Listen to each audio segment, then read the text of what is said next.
The courage to stand out in a group of people that are trying to get you to fit in. I chose to build a culture.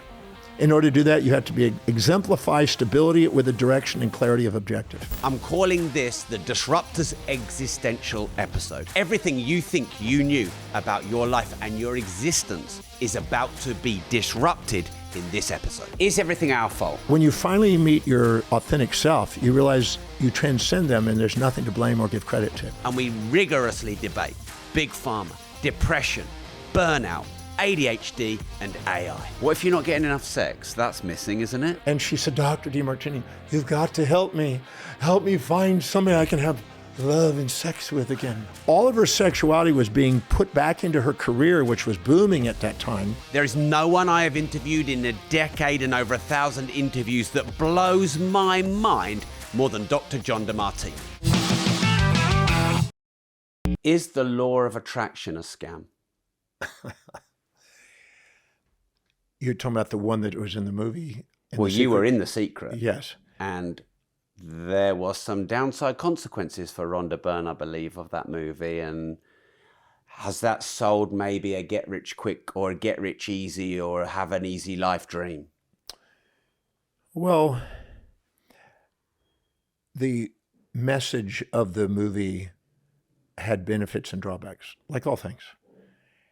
The benefit is it's giving people an incentive to take command of their life and to utilize their faculties and to capitalize on faculties that are basically being used unconsciously, maybe not in the direction of inspiration. But there was also sensationalism and polarization that was also being demonstrated by some of the things that were being taught.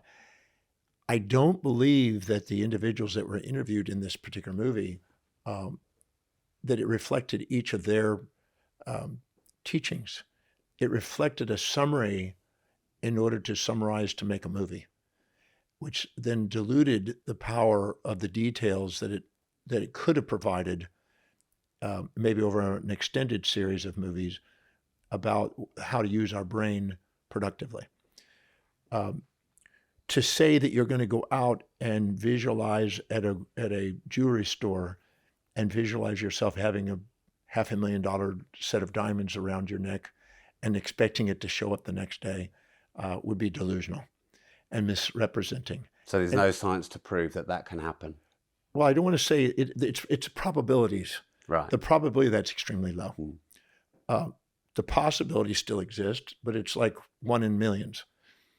But at the idea of using your faculties to strive for something that's meaningful, I think is wisdom. I mean, we have people like the swimmer that's got 28 gold medals, right? Michael. He used visualization very concisely, in addition to thinking, planning, strategizing, practicing, swimming, rehearsing, imagining scenarios, mitigating risks. If we just took the idea of visualization without those other factors, it would be a bit delusional and improbable. But if you put in other factors, you can increase the probability of moving towards what you want in life. Our sensory information that comes in through the spinal cord and in the brainstem, the general and special senses, they pass and ascend up some tracks in our brain up into the thalamus. The thalamus has an area called the pulvinar nuclei. It's a gating and filtering area based on our values, to filter out information that is lower in priority, the background, and get the focus of the information that we're striving for, that we're looking for, that's higher on our values. So our hierarchy of values is filtering out or filtering in information. We have a selective bias, a disconfirmation bias on some information, and a confirmation bias on other. So if we set a goal that is aligned and congruent with what we value most, the pulvinar nuclei will filter out information and allow us to see synchronicities and information that's there that we wouldn't see, but it's there, and we're able to filter it out and capture it and use it to our advantage to achieve. We'll filter out the rest of it. So let's say you're a 35-year-old woman, you have 3 children under the age of 5, your highest value is being a mother and raising beautiful children. if you walk in a mall, you're going to spot things that relate to children's education, entertainment, clothes, health care items, but you're not going to notice business items. You're not going to notice things that are extraneous to what's really priority. My business partner notices all the empty retail units because he wants to buy them all. Yes. That's what he notices when you're going down the mall with him. Exactly. Yeah. See, I would notice a bookstore. Yeah. I wouldn't notice children's clothes. Yeah. And the husband of that individual, who would probably be somebody that would counterbalance it, because if she's dedicated to children, he'd have to be dedicated to some sort of resource generation. So he may be a business leader, and he an entrepreneur, and so he would notice what stores are busy and which not to buy stock in. He may notice what bookstores to buy books, what suit stores or whatever. He would be buying things that would be filtered towards his values. So the hierarchy of our values dictates how we filter subjectively information from our reality. So if you set a goal that is congruent and aligned with what you value most, you increase the probabilities of seeing opportunities synchronously that are there that you overlook, that increase the probability of achieving what it is that you're striving for because you see opportunities. So it looks like there's an attraction, but it's really your awareness is there. Right. So if we... So it should be law of awareness rather than law of attraction, should it? It's a law of awareness, but there's a scientific way of describing the law of attraction in a way that still increases the probability of achieving it. So you could increase the probability of having things happen if you set goals that were really, truly congruent, meaningful, and inspiring, that matched what you value most, so you could filter opportunities in your favor towards that. And I guess the problem is most people aren't doing that. They're setting goals based on other people's ideals and standards or societies. Exactly.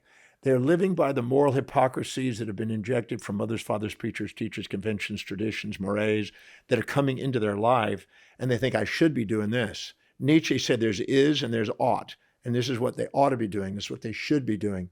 And so it's lower on their values so that it's filtered out, and they don't see the opportunities, and they think, well, this magical law of attraction doesn't seem to work.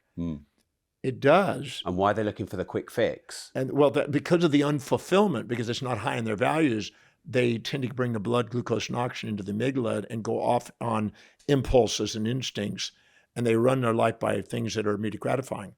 And when it comes to wealth building, immediate gratification can cost, and long-term patience can pay. So when you're something high in your values, not only do you see more opportunity, your perceptions are more filtered, your retention of information is more filtered, so you retain the information. Your imagination is more creative in that area that's high in your values, and your intention to take action. So you'll see the opportunity, you retain where that opportunity is, you'll imagine how to use that opportunity, and you'll act on that opportunity, which increases the probability of achieving what it is that you're thinking about if you're congruent. So that increases the odds. So one of the secrets of left out of the movie The Secret, the secret behind the secret left out of the secret, was don't waste your time on objectives that aren't really truly objectives and truly deeply meaningful for you.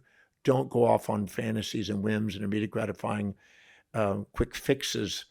Go to something that you're willing to do what it takes and travel whatever distance and pay whatever price to pursue, so you're using your brain to its fullest capacity to increase the odds of achieving. So I'd like to come back to that, how to discover what your values are and how to find something meaningful.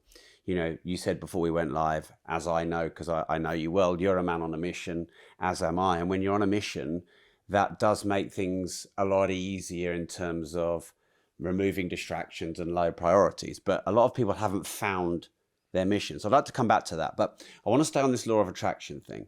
So you said something about bringing into awareness. So are you saying there are an infinite, maybe, amount of opportunities present simultaneously right now, but we're not seeing them because we're not tuned into them? And if we can discover our highest values, we're more likely to tune into more of them. And is there some science behind this?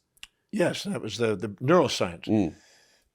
Now, we did a research project which I thought was fascinating back in the 80s. I was doing a lot of consulting for doctors back then, and I did almost about 1,000 different clinics at the time during the 80s.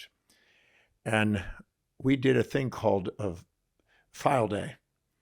And we would take, because whatever you do, think about, if your mind is thinking about it, you increase the probability of noticing things around you accordingly. If you don't write a goal down, if you don't, you're not even focused, attentive. You're not attentive to things. But if you write it down, you go, okay, now I'm focused on this. If you say, okay, I want to count the number of red cars on the road tomorrow, you'll now notice them because you're now having an intention to do so. So writing out a goal does increase the probability of you targeting your attention towards some objective, which increases the ability to selectively now bring up information, particularly if it's congruent. But we did a thing called file day, and it wasn't hard to demonstrate, and most anybody can do it. We would go into inactive patient files that had not been in at least 6 months or longer. These are people that have not called or come in or referred or any interaction whatsoever, inactive patients. And we would pull out the files, we would divvy them up amongst the different staff members, and we would spend a lunch period reading the files. Now, in those days, we didn't have the rules that we have today. You can't, that's private information, but in those days you could do it. So we would read the files and we would have a contest of who could envision and read and think about them, how many we could generate into the patients, into the office. 20% of the people that were concentrated on usually showed up within a week. That was a consistent statistical response. So you're reading files from unengaged patients and just reading them and imagining thinking about them, focusing on them. This is not calling them. This is not, it's just thinking about them. And there was synchronicities. People would all of a sudden go, I've got a thing I need to come in and get care for, or they'd run into them. There would be some sort of engagement or interaction with them, 20% of those people within 1 week. That was a very common pattern. So I want to try and get to how this works, because I love trying to figure out how the universe works, which is obviously not that easy. So is this us controlling external events that come to us, or are these external events that are happening anyway that we become aware of? I think it's a combination of both. And now, I sometimes when I'm speaking, not every time, but sometimes when I'm speaking in a large audience, maybe 10,000 people or something, I can share a story that I really get engaged and inspired by. And sometimes I can't stop it. I get tears in my eyes while I'm sharing it. If I videotape and look at their room, the whole room is in tears with me, and they're motionless. They're not fidgeting. They're not looking over there. They're just present. It's like a trance state. And now they know that just as when we're authentic and synchronized in our brain, we call it neural synchronicity. A gamma synchronicity occurs in our brain when we're having a perfectly balanced, authentic state. But we now know that neural synchronicity occurs distantly. And it's a social event. It's not just a local event. So that's been confirmed now. It's called neural synchronicity or neural coupling, or there's got different names, neural coherence. So it's like tuning into other people on a frequency that brings us together. Whenever we have a congruency and we think about something and we have a congruency, their brain waves sync with ours. Wow. And that is something fact. That is something that's being duplicated now in science. So now the idea of So could you do that to attract your life partner or a business partner then? Well, I don't want to say attract, synchronize. Right. That could be not necessarily attractive or repulsive, but it's at least synchronization, so the awareness is there. Now what you do with that awareness and that interaction could lead, if they happen to match a search image and you match their search image, you may call it an attraction. That doesn't guarantee they're going to be attracted. It's not guaranteed you're going to be attracted, but there's a synchronicity. And also it doesn't guarantee that they're going to be the right business partner or life partner. No. So that is other criteria that's foolish to overlook and just think, well, that draw them in and it must be sync, so we must be together. That's a bit foolish. That's a naivety. And that's, I guess, confirmation bias. Because I know a lot of people in let's call it the spiritual world, that they don't really have any intention other than dreams. And then they point out things that match those intentions and then claim that this is that's just the law of attraction. That's a false positive that you're seeing something that's not there, but you're seeing that it's there. I could go off on tangent. I don't know how far you want to Please. go. I've come to you. I've got. All right. So in the animal world, where there's predator and prey, there's camouflage. Probably the height of camouflage is in the octopus. And when you're out in the green jungles or whatever, there are certain animals that do what they can to make sure that they don't get seen, because if you see them, they can't capture you. Or if they're seen, you can capture them. So they'll see it as prey or predator. So we have a thing called patternicity.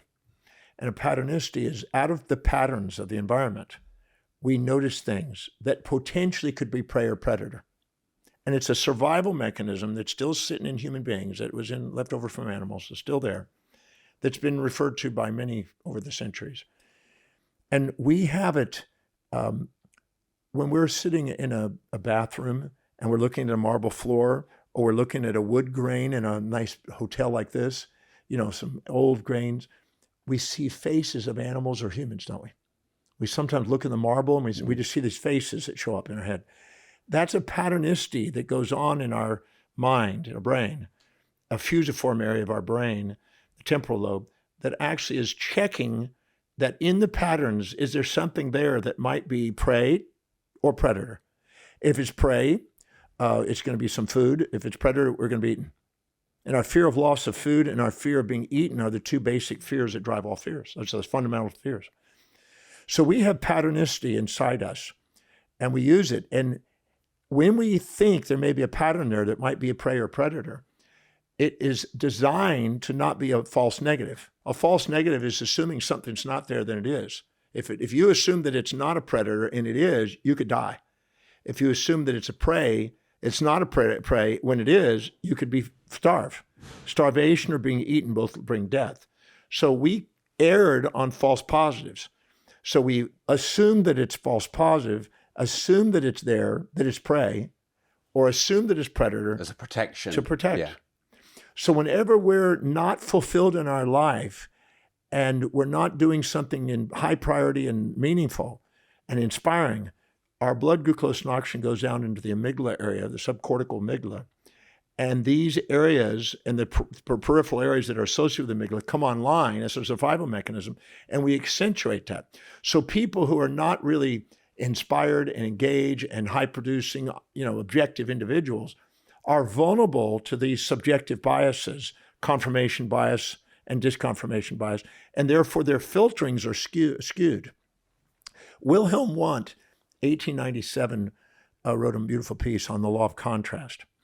If you have a beaker of water that's icy cold, 100, say it's 40 degrees, and another one that's 72, tepid, and another one that's 140, if you put a thermometer, you would get those readings objectively. If you put your hand in there and I asked you, what's the temperature? And you left it in there, you go, about 40 degrees, and you get within probably 2 degrees. You took the hand out, let it go back to room temperature, stuck it in room temperature, and you'd guess about 72 degrees, room temperature. Take it out, let it go back to normal temperature, go back into hot, and go, ooh, that's about 140 degrees. And you'd get within about 2 points, 3 points maybe of that temperature, 5 points max. But if I took your hand and I put it into the cold water and left it there and let it get cold and took it out and immediately stuck it in the tepid, you would think it's 90 degrees. Well, when I get out of my ice bath and go into the cold shower, the cold feels warm. Exactly. So that's called the law of contrast. Now, if I go into the hot water and then I go back in the tepid, leave it in there, and I'm now my hot scalding, take it in there, it'll feel cold, 50 degrees. So the second you compare a perception and have two that are compared to each other, you create a subjective bias and you skew. So the second you see prey or predator, warm-hearted, cold-hearted, you automatically skew the perception by the law of contrast. And as a result of it, you're attracted more than normal or repelled more than normal. And it literally creates a calculus from position to velocity to acceleration for your running to be able to run and capture the prey and to avoid the predator. So many people who are not inspired, not living by priority, not engaged, not really objective in their pursuits, and they're unfulfilled and they're in their amygdala, they're more vulnerable to this. People with bipolar condition, people that are depressed, people that dissociative identity, people that are schizoid, that have had traumatic experiences and dissociated and split apart, that are living in their amygdala and it's highly engaged, this patternicity is accentuated.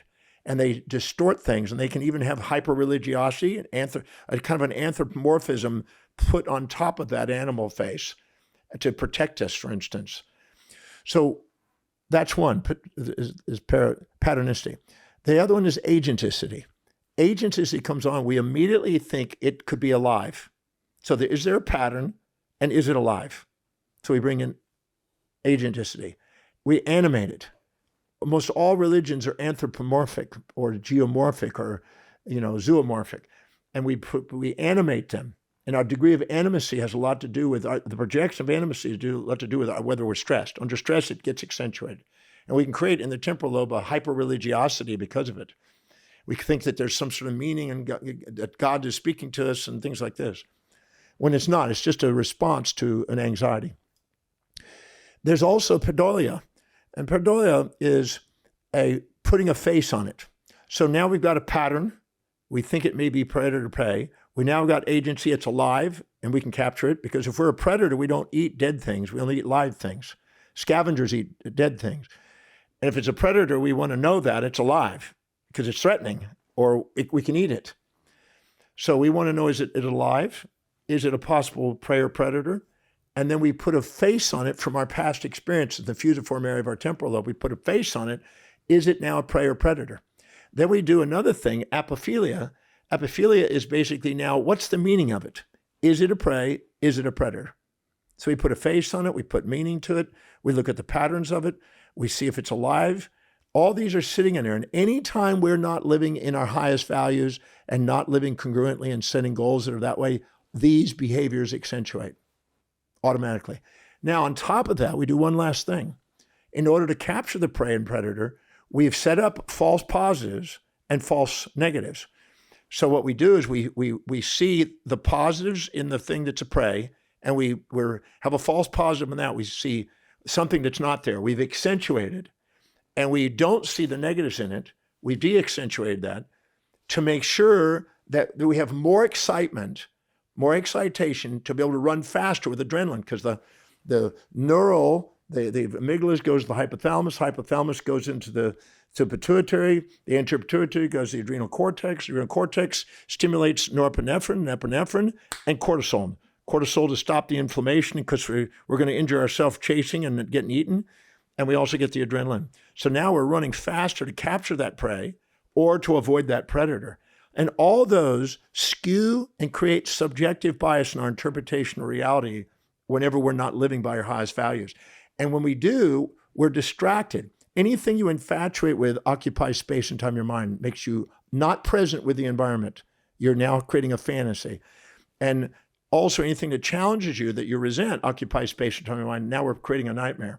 So when we do, we've skewed our reality. We're not seeing what's actually there. We're seeing reality, which is the phenomenal world, not, as Immanuel Kant said, the nominal world.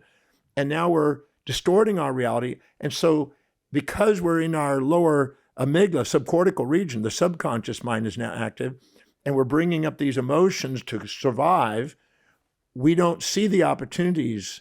We see distortions, and we exaggerate or minimize this, and this is rampant. So that's why anytime we subordinate to somebody and put them down or exaggerate them, we try to get ourselves to live in somebody else's values because we inject them, or we project our values onto them and try to get them to live in our values, both of which are unproductive and futile, instead of maximizing our utility by making sure we set real goals in real times that are really inspiring, that are in our highest values, where we calm down the subjective distortions. We're not run from the external world. We're not in fear, which shuts down our brain function.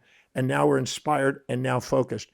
And so most people are there. They're in survival. They're not thrival. Less than 1% of the population live in thrival and self-actualization pathways. Most people are in the adrenal cortical response, and they're just skewing their reality, and they're vulnerable to mass media sensationalisms and reactions and save the day and end the day, heroes and villains, saints and sinners, and they're polarized all the time instead of synthesized. I have 932 questions from that. Okay, actually, one I was going to jump on was, for years, people have been asking me where I buy my watches. Many of you may know I'm a watch collector, I'm a watch investor, and those as an asset class have done me very well in the last 15 years. I have never shared where I source my watches from or my watch dealer until now. My watch dealer used to be a professional footballer for Manchester United, and he formed a watch brand called Broadwalk, and he sources the higher end brands like Rolex, Audemars Piguet, Patek Philippe and Richard Mille. I trust him, I've used him for many years, and recently we've done a partnership. Hence I'm inviting you, if you want to start investing in watches and protect your money from the banks and inflation, to check out Broadwalk. That's BROADWALK. And the website is broadwalkgroup.com. The email is sales@broadwalkgroup.com. And please don't share this, but his number is 07496 878 153. Obviously, only message him if you're serious about buying and investing in the higher end watches. People have been asking me for years, and for the first time ever, you can get access to my watch dealer. Media and propaganda and polarization and social media algorithms and, you know, the addiction to the extremes and what seems to be quite extreme political divisiveness right now, and you know, a lot of the extreme left versus the extreme right. It feels like society at the moment's got quite polarized. So do you see that as a thing? And are there powerful forces at play in media that understand maybe in a less scientific way what you've said, and so they play to these fears and survival instincts? Gandhi said it really well when he said, I don't have time for mass media because it's a distraction, not a mission. Distractions are called impulses and instincts, and they're survival. And they sensate people with bias because it sells media. That's what sells. So fundamentally, as Charlie Munger says, if you're excited, you screwed up. Yeah. If you're bored, you're on track. Yeah. I'm a boring investor. I just keep investing, and for 42 years, I just keep investing, and I keep buying assets every single week. It's like it's automated. It's boring. Yeah. But my wealth keeps accumulating. Yeah. So I'm not excited because excitement means you're blind to the downsides. And when you do, you pay a price. Anytime you separate pain from pleasure, your amygdala comes online. Let me give you an analogy here. In the 1950s, when you wanted to buy something from a store or a department store, whatever, you didn't have credit cards. You put it away on layaway. So you paid a little bit every month or every week, and then you finally paid it off, and then you get the product. So it was a deferred gratification. It was part of our nature. Credit cards came in, and people go, now I can buy it, and then 30 days later, I start getting the pain. But the bank knows that if I give them the full bill in 30 days, that's too much pain, and they won't buy as much. So I'll just do a fractional payment and the minimum amount of payment to maximize their returns and to lessen your pain, so you'll keep buying. And it creates an amygdala response. Anytime you separate pain from pleasure, the amygdala gets accentuated and becomes addictive to consumerism. Anytime, if all of a sudden you had to pay right there with cash for that same item, you'd be hesitant. You wouldn't buy it. You wouldn't impulse shop. You'd think, is this really what I want to do? Because I got to get the pain at the same moment. So as Anaxagoras said 2,600 years ago, anytime you separate pain from pleasure, you create the subjective states. So do you mean in any situation, event, or person, there's equal pleasure and pain? There's always pleasure and pain. You can't have a pleasure without the fear of loss of it. And you can't have a pain without the fantasy of loss of it. Right. They always come as a pair. Yeah. And people don't get that. No. I've been teaching it and demonstrating this for tens of thousands, hundred thousands of people, showing the synchronicities of these things. When you have somebody that's taking opium, for instance, or heroin or something, and they go into this high, if I actually go into the high and show them where their paranoias are and show them where their pains are and show them where their anxieties and insecurities and self-depreciations are at that exact moment, it doesn't become addicting. So the pleasure and the pains are there. If you bring them together, there's no trauma. If you bring the pain with the pleasure, there's no ecstasy. It's the ecstasy and tortures that are perceived not simultaneously, but singularly, that causes the amygdala to go off and accentuate these things. So sensationalism, if the media sells you, well, this is terrible, or this is terrific, there's a villain, there's a hero, a sinner, a saint, they've got your attention and they've grabbed your amygdala, and you now are going to sensate it. And the more you sensate, the more the bigotry, the more prejudice, the more in-group, out-group bias, the more, polarization to people, and you become part of the in-group and you become friends with them and you become anger about the people on the other side. Years ago, I don't know, 15 years ago or so, 16 maybe, maybe longer, I was dating a girl named Star. I don't know if you remember Star, but we decided to go to this one street that's called River Oaks Boulevard in Houston, Texas. And there's a lot of wealthy people on this street. It's one of the wealthier streets. And on one side, there was a pro-Republican rally. And we went over there and we paid $10,000 to come and join and spend the evening with this group of people promoting it. The following night, we went across the street, directly across the street, pro-Democratic, paid $10,000 to go and join this group, just for the experience of watching how one is the savior of the world and the other is the devil, and the other one is the savior of the world and the other is the devil, and saw the bias that had been accentuated to extremes in order to rally, support. If you don't stand for something, you fall for anything, right? Really rally around it to make the other person the devil, and they would clash and, anger at those people across the street. But they're disowned parts of each other. The real individual has both sides, the hero and the villain. You can't rise into power unless you have the hero and the villain. There's no way to rise in power without being eventually realize that, because there's complementary opposites in value systems in society. And there's the law that governs it called the law of heuristic escalation. As one rises, so does the other one. So as they go and condemn Trump, more followers get after Trump. That's the law of heuristic escalation. So the more they try to eliminate the evil, the more the evil comes in and accentuates. But really, the evil is the good over on the other side, and the good is the evil on there. And they're both just illusions and moral hypocrisies based on biases and incomplete awarenesses. So when we do that, our amygdala comes alive and it accentuates our perception. And subjective bias is what most people's reality. Now, how extreme? If it's really extremist, they become more alert and aggressive. And mass media, that's what they address. They entice the media to do that. The media uses the people to entice them to get commercial airtime, to sell commercials. Do you think that's wrong? No, it's not right or wrong. It's not a moral issue. It's if there wasn't people in that mode, they wouldn't have any media. Now imagine this. Let's just imagine a guy's doing a talk somewhere, and he says, there's a package in the back of the room. It's $29.95. If you get this package, you will be a billionaire in 1 week. Okay? You really go, 18 years ago, I might have gone for it. But yeah, but your BS meter went over like this, right? Yeah. You mean to go, bzz. Yeah. Okay, but if you're ignorant and you're new and you're a neophyte, you go, oh my God, such a little thing for such a return. I got to jump over the chairs and grab that before someone else gets a limited offer. Da, da, da. Yeah. If Warren Buffett was sitting in a room, he'd just walk out. Yeah. Because he uses reason and he uses the facts more so than fictions. The masses are run more by the fictions and their feelings and more systems one thinking. Systems one thinking thinks second, feels first. And so it's there for survival. Systems two thinking thinks first, feels second.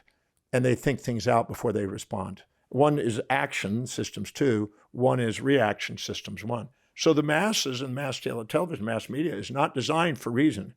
It's designed for sensationalism, to make sure that they grab attention and get people's attention. Because, oh my God, look at what's going on in the world. I gotta be informed. This is frightening because that's predator, that's prey. Here's our hero. Our government's gonna be the hero to get rid of that villain over there. When Trump attacked with a drone and killed the Iranian general Soleimani, we were celebrating as we got rid of one of the leading terrorists in America. Yeah, I guess they weren't celebrating over there, were they? No, they had 5 million people go out and mourn his death because he was a hero, national hero. So what's a villain over there was a hero here and vice versa. And so the polarization, the more polarized you are, just like in the study of moralities and the ethics, the moral, what do you call the meta ethics? The more polarized you are, the more fundamental you are, the more you're in your amygdala. The more relativist and situational you are, and the more objective you are, the more you're in your executive function. And why is it good to be in your executive function? It's not good. It's a moral language. It's just more efficient, more effective at being in touch with reality and having the probability of you achieving what you set out to do, which is more fulfilling. Good is not I don't use the word moral language. No, you don't. It's inefficient. You're very careful with your language. I take that out. You don't say excited, you say inspired. Well, there's a difference because excited is excitation and inhibition in the brain have to be balanced for you to be inspired. And excitation is not inspiration. They're two separate things. The EI ratio in the brain is different. Excitation or facilitation and inhibition have an EI ratio. And if they're not balanced and one's over the other one, you're not functioning efficiently. And you're now, again, back in the amygdala. Yeah, well, I've obviously helped a lot of entrepreneurs over the last 2 decades. And one red flag, if you want to label that, is when someone meets a partner and start a business, I'm so excited.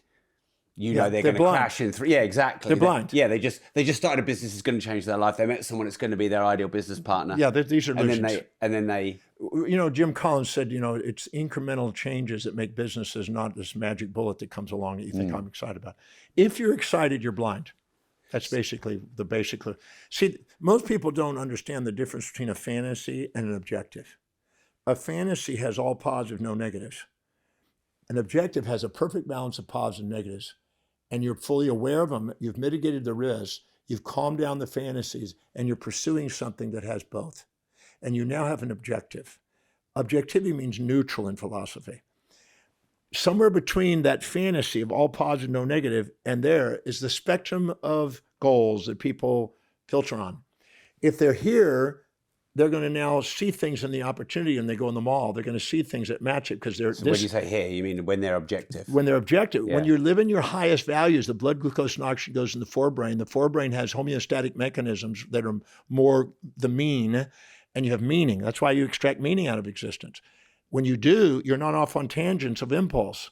People that are impulse are seeing all positives, no negatives. They're blind to the negatives. And then they go and they get broadsided by the things, and they have anxieties and doubts and insecurities and uncertainties coming in to kind of balance out the excitement. So they serve a purpose. They serve a purpose to try to get them to be aware of both sides.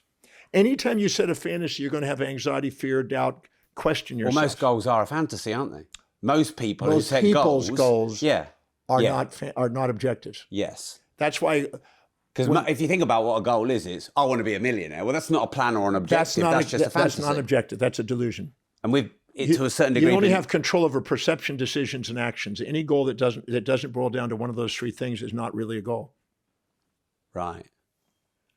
Yeah. So one of the things that you've taught me over the years, which has really helped me in life, is that everything is neutral. I've obviously been simplifying the language and putting it through my perceptions, but everything is neutral. Everything has an equal set of upsides and downsides.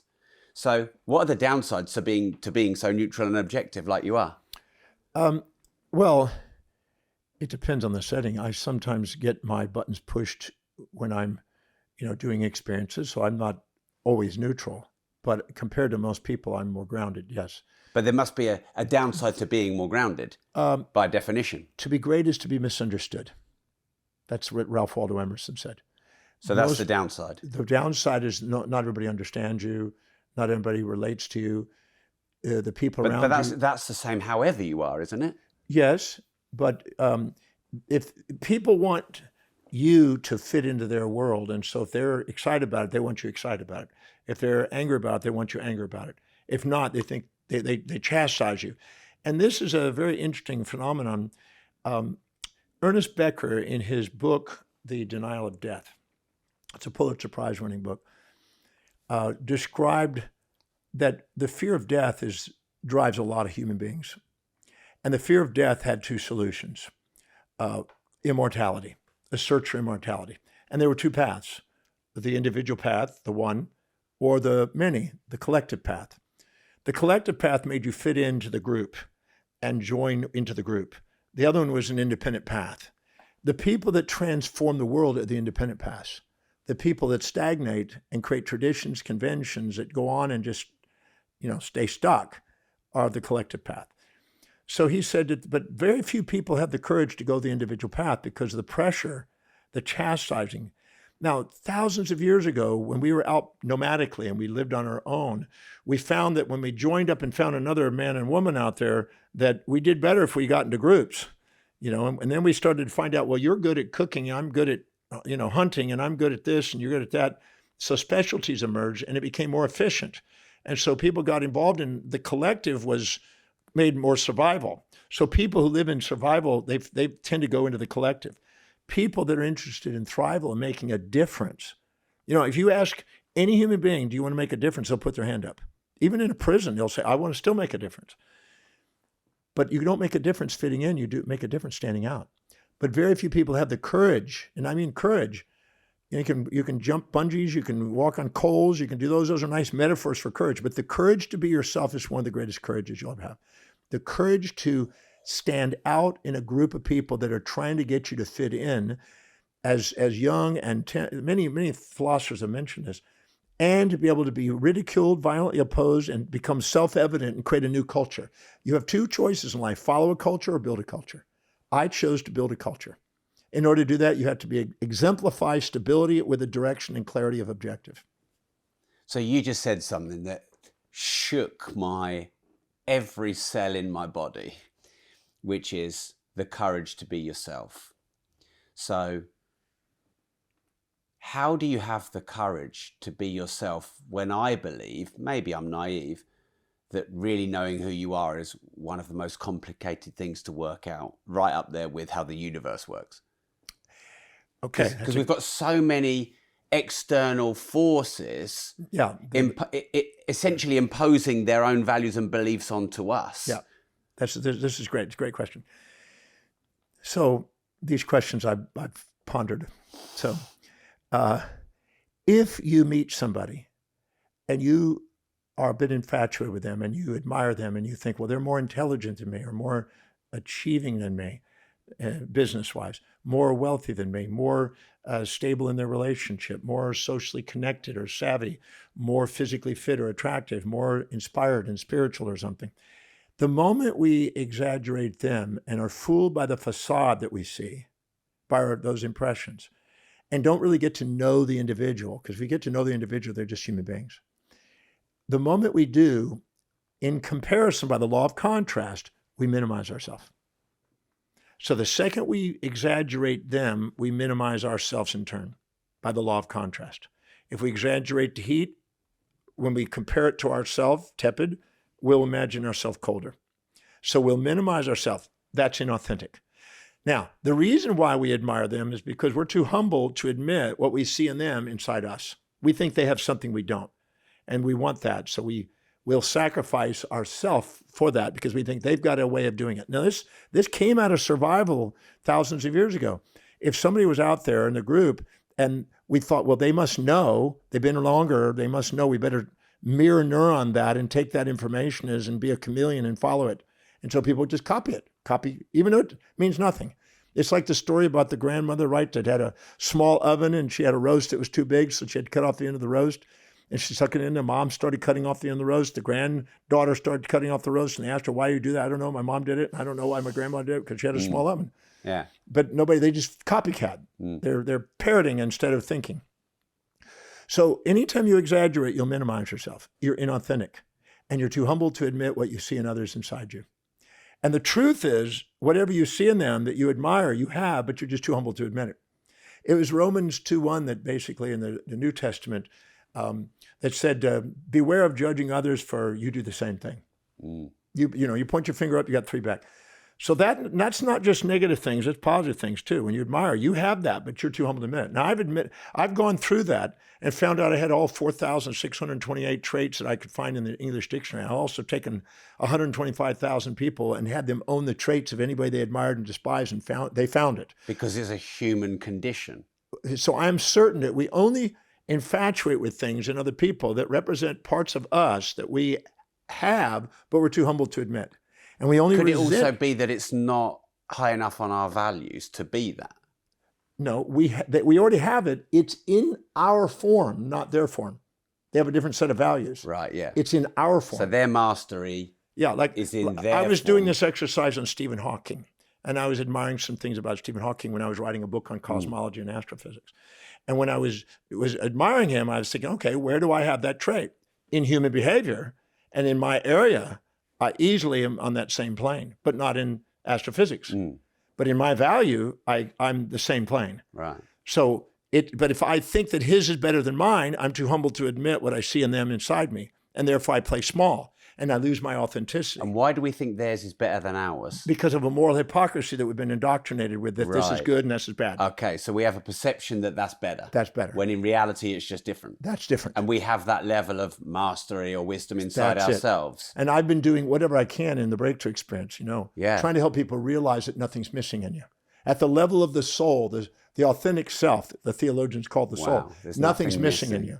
But at the level of the senses, things appear to be missing in you. And those are all the things you're too proud or too humble to admit what you see in others inside you. Right. Now, if you resent somebody and you go, oh, I'm resent them, it's because you've now exaggerate yourself, put them down, and you're now too proud to admit what you see in them is inside you. So that's the whole judging them, wait a minute, you do the same thing. Yes. Yeah. But now what happens is you're putting them down and you're putting yourself up. But the reason why you're putting yourself up, they've shown, is because you're ashamed of that behavior in yourself. So you're rejecting it. And you're dissociating from that behavior and going into pride to compensate. So when you see the pride and resentment, you know that's what they do. That's a given thing. When I see somebody this side of the room and the side of the street, condemning that side of the street, everything they were condemning, they were doing. Yes. And they couldn't see it. They were blind.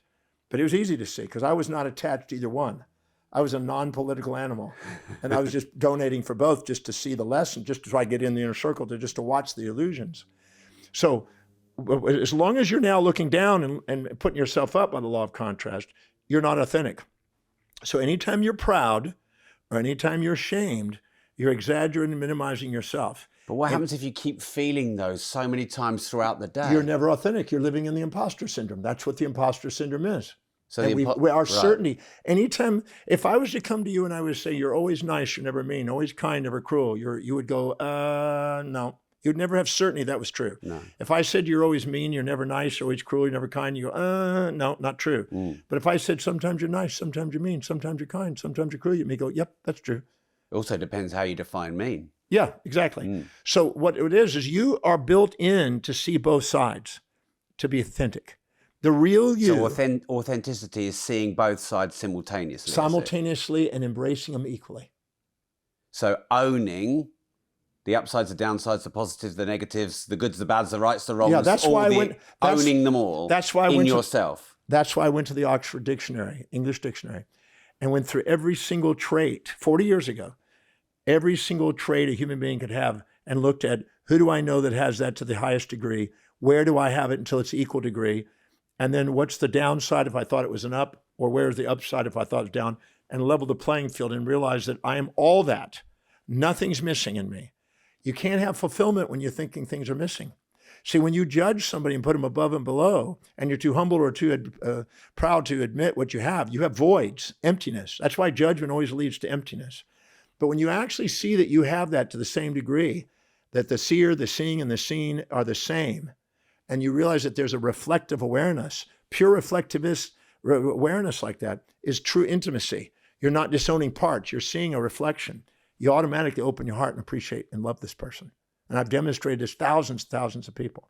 A perfectly equilibrated mind opens the heart, gives the feeling of appreciation and love. Now, what's interesting is when you see something you look up to, your parasympathetic nervous system activates, which makes you altruistically sac for them because you want to give to them, right? You infatuate with them. Right. If you're really infatuated with somebody, you'll sacrifice what's important to you to be with them, and you fear losing them. So you fear the loss of prey. So you'll sacrifice to give up things to get that prey. That parasympathetic nervous system is more of a nighttime rest and digest, relaxation, shuts some bradycardia, shuts down blood sugar, calms things down, moves you towards the nighttime, makes you into delta waves in the brain. When you're now resentful to somebody, you get the sympathetic side activated, This is the beta during the beta waves during the day. You're now excited. Your blood sugar goes up. You're ready. Your breathing goes up. Bronchial dilation. Blood vessels go up. You're ready for fight or flight. Sympathetic. Beta waves. Beta waves are 13-ish. The other one's around 3. Delta around 3. You put them together in perfect balance.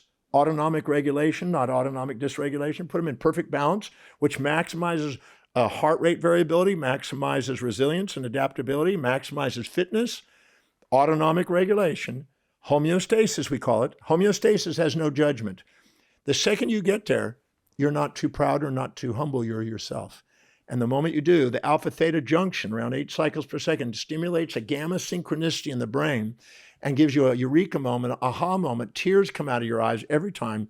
And you all of a sudden have a great gratitude and love, and you feel that there's a hidden order in what was a chaos. Chaos and disorder is missing information. So when you're infatuated with somebody, you're missing the downsides in them and the upsides in you. So you have disorder. If you're resenting somebody, you're missing the upsides in them and the downsides in you. And so both of those disordered states leave you inauthentic, and you're designed to be inauthentic and designed to have emotions and designed to have impulses and instincts because you're now in your amygdala to let you know your life is chaotic and it's disempowered and you're in survival mode to get you back to priority, to live by the highest priority where you're most objective, where you're most balanced in your interpretations of reality, where you now have the gamma synchronicity. So the gamma synchronicities are confirmations of authenticity. And I can show people how to get to a gamma synchronicity by balancing out their perceptions. So something's come up for me here in this conversation, and this is, I've written 19 books, which isn't as many as you, but I've got a few years on you. Not that I'm comparing, but I've written a lot of books compared to most people, and they're always really freaking hard. And on the one hand, you've said, pleasure and pain exist simultaneously, so I can't expect to write a book without experiencing pain. That would be naivety. I've tried to do that, outsourcing a lot of it to remove the pain, and I come back to writing it myself. So I've learned that lesson. So on the one hand, it's like, I can't have pleasure without pain, so I've got to go through equal pleasure and pain writing the book. But then on the other hand, you're saying if I'm my most authentic state, surely there should be the most amount of ease and least amount of friction writing the book. Yet every time I write a book, I'm procrastinating, putting it off, and I should. Okay, hold on. Are you with me? Yeah. But we made an assumption that. Well, I made plenty of assumptions. You made an assumption that pleasure was the most efficient pathway. That's not the case. If there's a basic principle that if you're not pursuing challenges that inspire you, you're going to attract challenges that don't.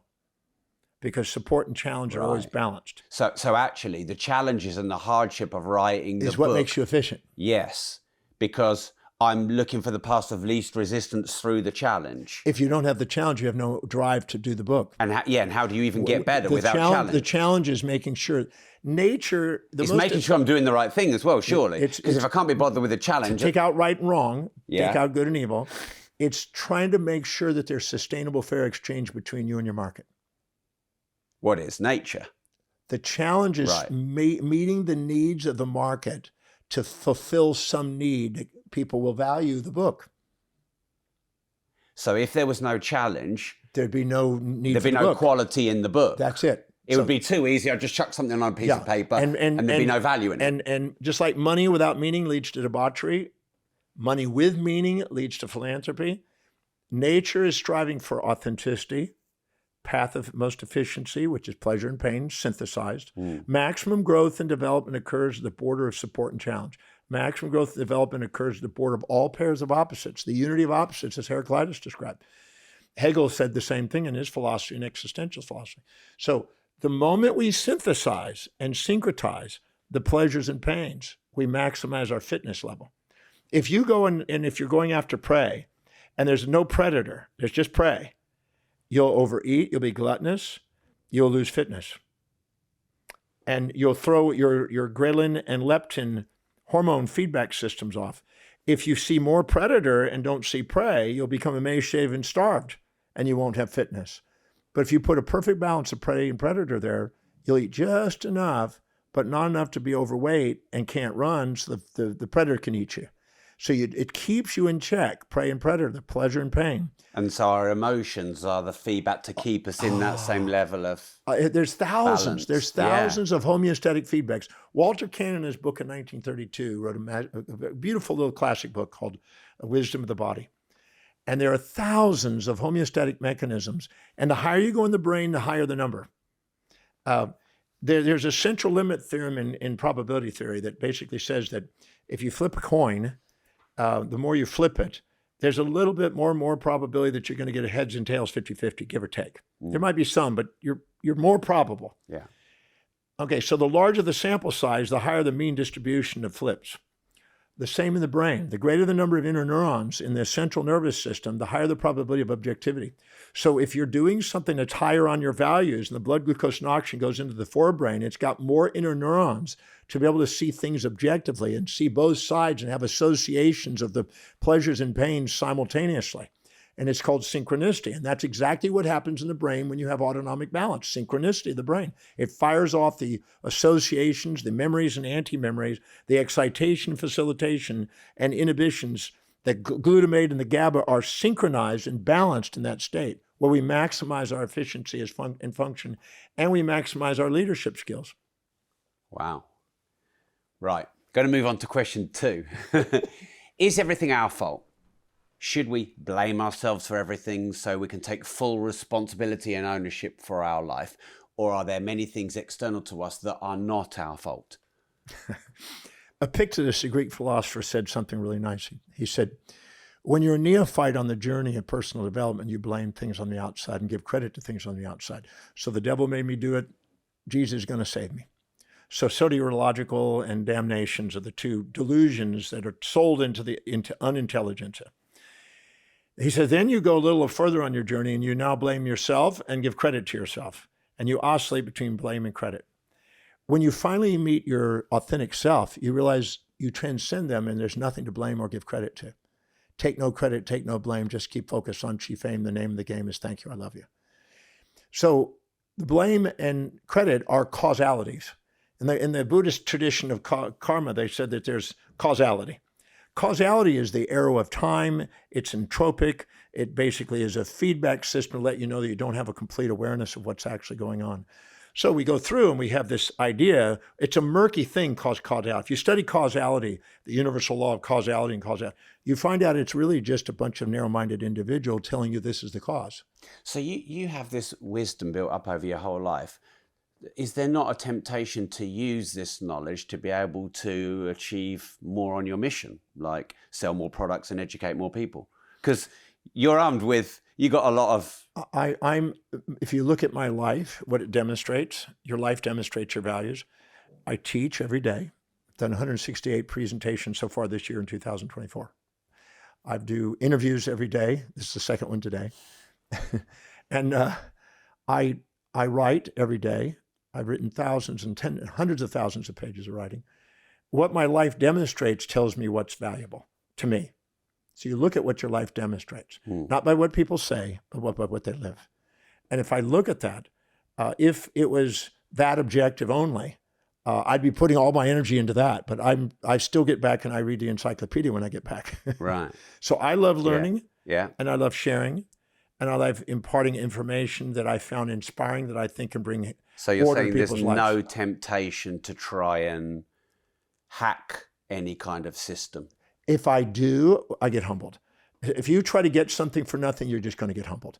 I've learned for trial and error that if you try to get emotions something, have come in, you've tried things and it then doesn't work. Yeah. So if I get elated and start to think I may have I've shared this before. If I do, it's duplicate. I would be in my office. This is many years ago, 37 years ago, when I moved to my high-rise office in Houston, 38 years almost. And I would have a day where I saw a lot of patients, made a lot of income. People said, "Oh, you're amazing, doctor." And I'd find myself thinking I'm doing more positives and negatives, and I'm making contribution, and I'm getting all high and elated on myself. Is that not the purpose of the mission, though? No. No. Pride assumes that you have caused pleasures without pains, benefits without drawbacks, advantages without disadvantages, gains without losses to somebody, which is an incomplete awareness on life. The conservation law doesn't allow that. Now, I've been on a mission for 17 years to help as many people on this planet get better financial knowledge. If, like me, you'd like to make, manage, and multiply more money, I recommend that you join my digital financial freedom platform. It's really easy to join. You just type in rob.io. There you're going to learn my 4 M's of making, managing, maintaining and multiplying more money. And the even better news is there's no risk to you because it costs less than 20 pence a day to join. You can cancel anytime. Join right now. I'll also give you my 12-week Money Mastermind University completely for free. It exposes the banking system and teaches you how to play them at their own game. If you join rob.team right now, you get that completely for free. Just type in rob.team. We'll see you inside with the 10,000 other members in rob.team. Right, so that's why it's good to embrace the critics, the trolls and the haters as well as the followers and the fans and lovers. They're there to keep you authentic. Yes, so they have a purpose. That's exactly why they're there. That's why tabloids are there, to keep people from hiding the parts of them that they're trying to hide. It exposes the things they're trying to. That's why you got to be able to own your hero and your villain if you want to make it to the top. So I had this day where I was all puffed up and I was thinking, amazing, touch me, you'll heal, kind of thing, And then I was puffed up and I was driving home and somebody almost cut me off and my car was skipping, jumping and stuff. And I was being humbled, but I didn't pay attention to it. I just got angry at people for not recognizing that I'm the king, I came home and my spouse just nailed me, just did everything they could to bring me down off my pedestal. Now, I was reading a silly book at the time called Toxic Relationships. I don't recommend it. And I think, she's toxic. She doesn't understand how moi is so great, right? Okay. Well, that's stupidity, really. That's life's idiocy. So I would come home puffed up. She would bring me down. The purpose of marriage is not puffing you up, bring you into authenticity. She was doing exactly what she was designed to do. But so just say that again. What's the purpose of marriage? The purpose of marriage is to help two people become authentic, where they maximize their potential to contribute to this world, to their life. The purpose of marriage is for two people to support and challenge each other. You want to be equally. loved for who you are. You're not who you are when you're puffed up. So, but all these people think that the purpose of marriage is for someone to meet my needs. I want this partner who's this and that and this and that. That's your disowned part. We've been sold that by movies But that's your disowned part. Paul Dirac, the Nobel Prize winner, said, it's not that we don't know so much, we know so much that isn't so. We're bombarded by misinformation campaigns and social So you're saying each time our wife or husband challenges us, we should be grateful? Not should. That's another injected value and another imperative. It's just wise enough to realize, what am I doing that's challenging your values, and where am I puffed up where they have to do that to keep me back in authenticity? Every event is there to get you authentic. So I came back and I got nailed. And then I didn't sleep that night. And I was angry that night because she didn't recognize how great I was. And then I didn't sleep. And then I went to work. And then I had a really low day. And then I was now, going, oh, what a day. And then I'm thinking, people aren't thinking I'm great. And I think I've got more problems since I saw you yesterday. And then all of a sudden now I come home and then she massages me when she comes home. She says, you had a rough day. Here, let me get you this. Let me do that. All of a sudden, she's now lifting me up because I'm now below. If I walked into a room and somebody said, "Oh, Dr. Demartini, I loved what you had to say," and I said, "Oh, thank you," and I humble myself, they keep lifting me up, they keep puffing me up. But if I walked in and says, "Well, it's about time you acknowledge my genius and my awareness," and how dare you even think of talking to me? You're substandard, and if I put them down, they would immediately put me down and reject me. So there's a social. So everybody's behaviors towards us is a reflection of our relationship to the norm. That's the game. But is it not also about their own perceptions and their triggers? It's an oscillating game going on, all trying to keep everybody in an egalitarian state. So it's a homeostatic mechanism, social homeostasis. If you study sociology, you'll see that these things are going on in sociology. Wow. So that's why. Take no credit, take no blame, just keep focused on chief aim. Because the second you start taking credit, you get humbled. Pride before the fall. Or humbleness makes you lift. So I decided to do an experiment. Instead of waiting for her to have to give me feedback, I decided to self-govern. Because anybody that doesn't self-govern gets governed from the outside. If you don't self-govern, you have to be other-governed. If you don't listen to your physiology and psychology, your sociology and theology have to rule you.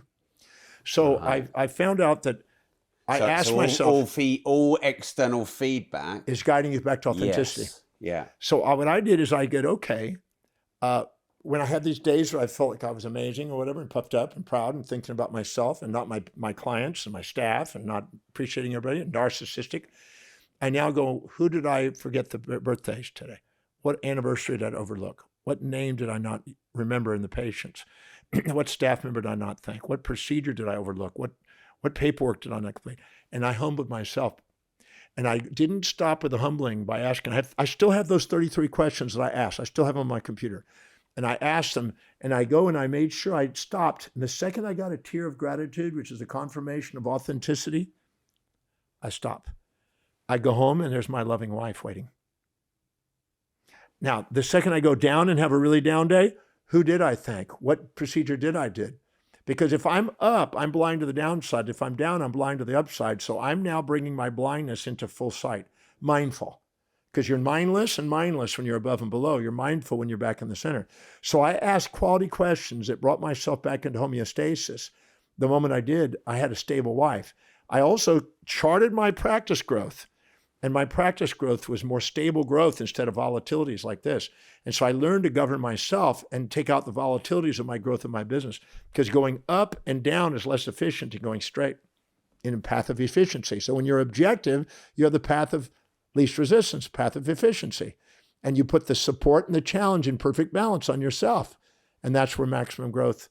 And that's why Southwest Airlines, when all the airlines were going skyrocketing up and adding more people and growing business and then downsizing and laying people off and going from one gyration to the other, Southwest Airlines was not allowing to go up, not allowing to go down, and just kept stable and had the most efficient growth. Well, that's Warren Buffett's investing in the intrinsic mean. What? Intrinsic value in mean. 78 years of investing, something like that? Yep, 78 years. I remember when Charlie Munger was interviewed on What's the Secret to Happiness, and he said, low expectations. Lower expectations. Yeah. Calm the fantasies down. It's not really lower expectations, it's lower excitements and fantasies. Because you can have expectations. You can have expectations. As long as they're congruent with what's really valuable, you'll achieve them. Right. Yeah, because I've often thought that the most tension and chaos in life seems to be when you have the biggest gap between reality and fantasy. That's it. Yeah. And depression is a comparison of your current reality to a fantasy you're addicted to. The fantasy is a pleasure without a pain. The depression is a pain without a pleasure. And they're both poles of a magnet to letting you know that you're imbalanced in your perception and you got a subjective bias in your interpretation of reality. The second you actually calm down the fantasy, which I do in the breakthrough experience, I take people that fantasies. I've had many people that are clinically depressed. They got biochemical imbalance and they got all these labels on them. And I go, okay, you can't have depression without content of the mind. You can't have fear of the unknown. You can't have an emotion about anything unknown. You can only have what's in the content of the mind when you're feeling it. Change the content, you change the feeling. So I go in there and I find out what the depression is. I find the content and it's, I should have done this. So-and-so should have done this. I had an expectation of this. It didn't get met. Very high expectation. Fantasies. Right. Fantasies. So the higher the expectation, the lower the depression. Well, it's not the higher the expectation, because you can have incredible expectations. And if you have a strategy and make it an objective, you can get it. So the higher the expectation, without and the strategy, further away from your values. That's it. Now you got a fantasy. The depression is a to try feedback to get you, mechanism. To get you back to authenticity, to set real objectives in real time that are fairly exchanged with other people.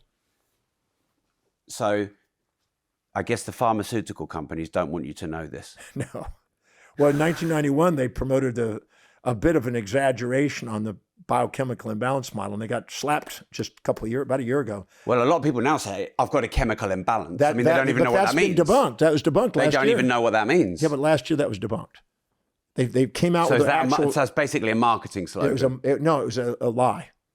They skewed the data to sell the drugs. Wow. $350 billion worth of drugs. So basically, pharmaceutical companies make billions out of labeling depression. Yes. There was they're called the $1 billion deal, I believe it's called. It's a movie documentary. Yes. Have you seen that? Yes. $1 billion deal with the pharmaceutical companies? Yes. Yeah. And they found out that there was a psychiatrist that was involved with the pharmaceutical company, and they said, well, we're going to change the ICD-9 codes, and we're going to lower the standards so the average kid at 8 years old that's normal, we're going to now label it a disease so we can get medication on the 8 to 10-year-olds. And that's what they did. It's really quite amazing. And they got busted for it, got exposed, but the lobbyists are too strong to make the media. They even control the media on that one. So when you say that was quite amazing, I wasn't going to use that word. I was going to use a more loaded word. It's amazing. But now we got to go even further. Do you not judge this though? No, because what you have is the masses want immediate gratification. So They want a magic bullet and a pill. So they sell So them. there's giver and receiver. There's a giver and receiver. If the receiver didn't want it, there wouldn't There'd be a no giver business. to give it. If everybody was intelligent, if you raise the standard of intelligence of people, you kill the guys that are the superstars. If you redistribute the wealth and everybody starts putting a value on wealth, the redistribution goes from the very few that have vast fortunes back into But these balance. bigger companies and systems are able to control that, and so therefore the information doesn't filter down. Ignorant people are easily controlled by sensationalism, and that's how they sell it. True, Look but, at but the big corporations have so much power. They can, like you said, control the messaging in the media. Yeah, but you can so redistribute that's a paradox. that. You can redistribute that. Each individual has the power to redistribute that. But if each individual isn't being educated because they're already under control and power by central banks and corporations and governments, how do they even have a chance? They probably won't. The mass majority won't. But there's always a few that will. Our job is to educate people. Well, you wouldn't have this mission if this was all solved, would it? So yeah, but the thing is, I don't want to blame the ignorant people as a conspiracy. These people are controlling these people any more than I'm blaming them because there's a market. Blame doesn't get you anywhere. Understand the dynamics.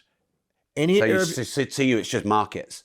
It's just supply and demand. It's just supply and demand. Yeah. Now, any area of your life you're not empowered in, you're going to be overpowered. That's a basic law.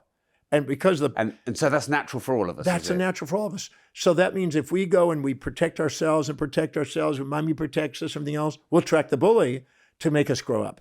And if we still living naively, then we attract the people that take advantage of us. We see it every day in business.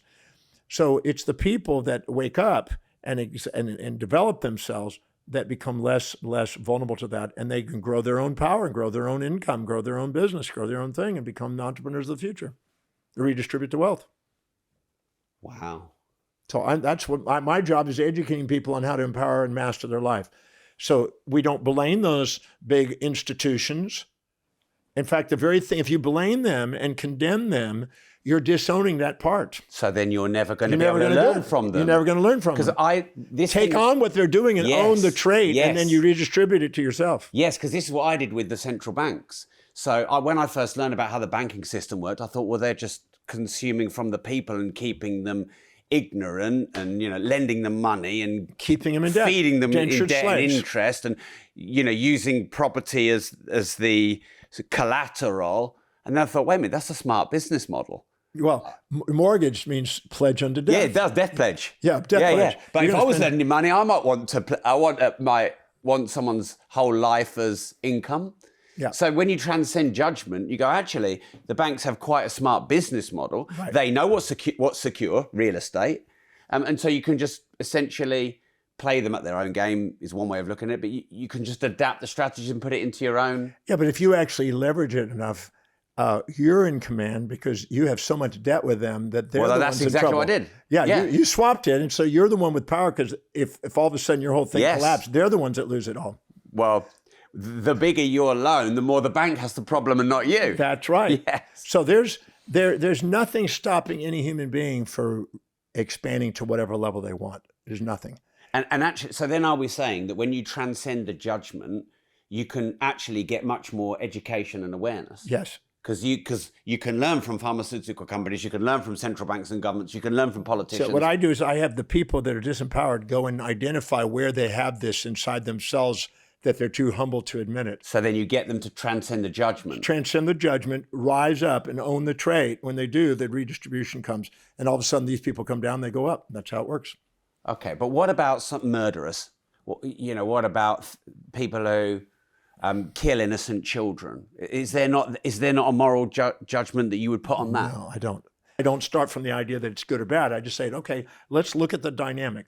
The more aware you are, the more you see neither positive nor negative, neither good nor evil.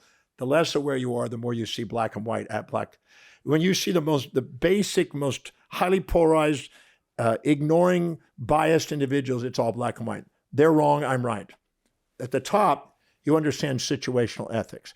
You say, thou shalt not kill, okay? But now you come home and you find your wife and your daughter or your son or something tied to a bed. Then you would. And then you sit there and you see a guy that's beating and raping your daughter, and you go. Then you would. Okay, then you go, well, And I see a gun there, and what's the probability of me grabbing the gun and stopping him and saving it, you would then have an in-group bias for your family, unless they were teenagers and you were upset with your wife and wanted to divorce her. Then you'd say, go for it. Yeah. No, you wouldn't. But maybe you would. But the point is that you have in-group and out-group biases, and you look at probabilities, and you look at this, and you're designed within you with the capacity to be bloodthirsty or to be a savior. You can be kind as a mouse. You can be as cruel as a tiger, depending on the settings. So in situational ethics, when we look very carefully, it's easy to point our finger. That's a bad person. That's it. But the only people I find doing it are the people that are having that internal judgment and conflict in themselves. Is burnout a real thing? If you pursue something that's not high in your values, it's not inspiring to you, yes. People would think, well, John, you've been doing teaching and researching for almost 2 years now. But you're energized and not tired. No. I mean, I probably put in more hours. I figured, they found a research study that showed that people could do up to 14 to 16 hour days doing something they love to do without any cytokine responses, inflammatory response. But if you're doing even 6 to 8 hours a day doing something that's uninspiring, you can end up with cardiovascular problems and health problems and immune problems. And what that actually is feedback that you're not authentic. Not authentic. And your body is literally giving you feedback that you're not authentic. I look at Buffett. Now, I do believe that Charlie... he says good genes, but is he being humble there when he says good genes? Maybe, probably being humble. Yeah. But he's also consistent, he's moderate, he's rhythmic. Yeah. He's not trying to show off the Joneses. Not elated, depressed. He's a stable guy. Yeah. But he's on a mission. He's on a mission. So he's energized and inspired. But he's also moderate and doesn't go to extremes. Yeah. And he understands the wisdom of that. Yeah. So that's not what most people do. Most people want to show off the Joneses and prove something, and then they end up getting caught and find out that there's entropy. So I'm not a promoter of pursuing something that's not inspiring for people. So what you're saying really is it's much harder to be burned out, if at all, doing something that's inspiring to you on your highest values. I was with a guy when I was 23, 4, 5. He was a professor at the college that I went to professional school in. And he was a doc, and he was teaching us certain classes. And he said, when you're 23 or 24 years old, you're young, you're vibrant, you can put in 20 hours a day. Because I used to sleep, for 35 years, I slept 4 hours a day. I worked 20 hours a day. It was a typical day.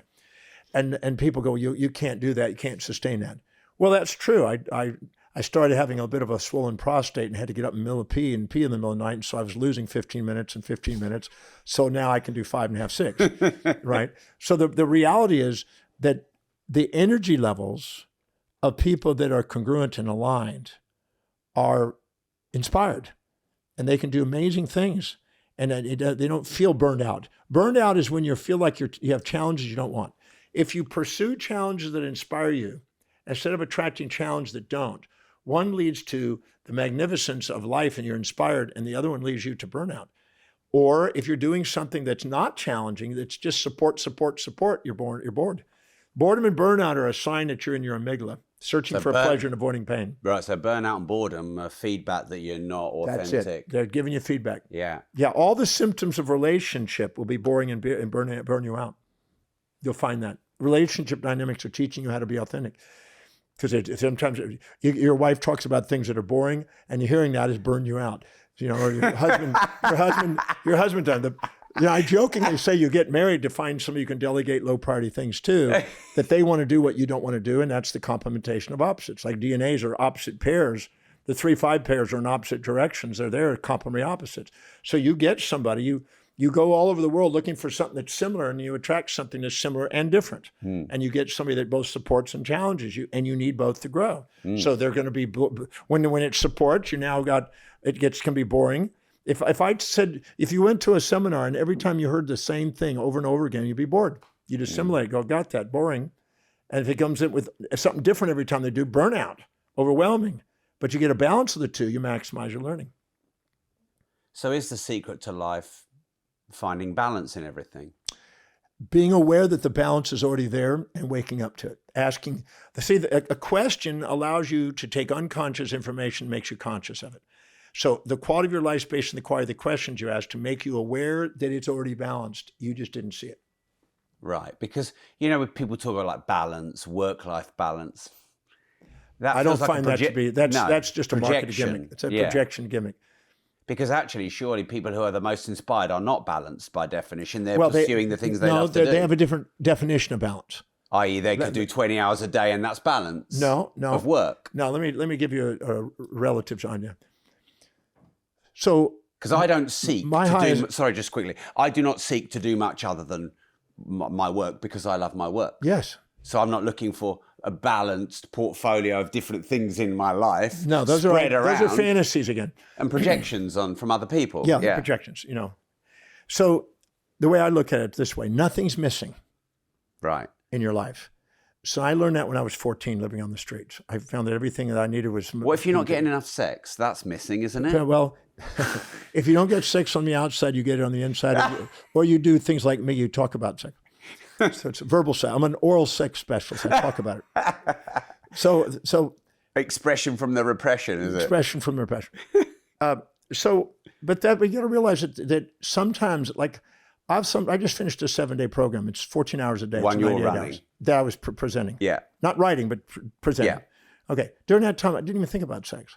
My libido and my inspiration was so fulfilled doing that it wasn't even a thinking process. So a desire for frequent sex is a distraction. It's a creative energy that you're using right now for creative effect. I was doing consulting for the interior designer for Winona Ryder, who is an actress. And she asked me to go to her house and to meet with her interior designer.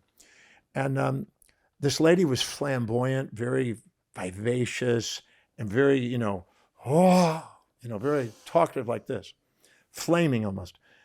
And she said, Dr. Demartini, you've got to help me find somebody I can have love and sex with again. And I'm thinking, ooh, this is a bit over the top, this lady. And I said, so when did you notice it drop? She says, well, it's been about now 4 years. I haven't really had sex in 4 years, but one guy. And I said, okay, good. So you go back to the moment when you had sex with this guy, the guy that you had quite a bit of sex when you had sex the way you wanted. Yes. I said, what were the downsides? Well, the sex, none. I said, no. What came with that dynamic? Because there's things you like, the sex, but you also had things you didn't like. I was so engaged in sex, I let my career drop. My income dropped.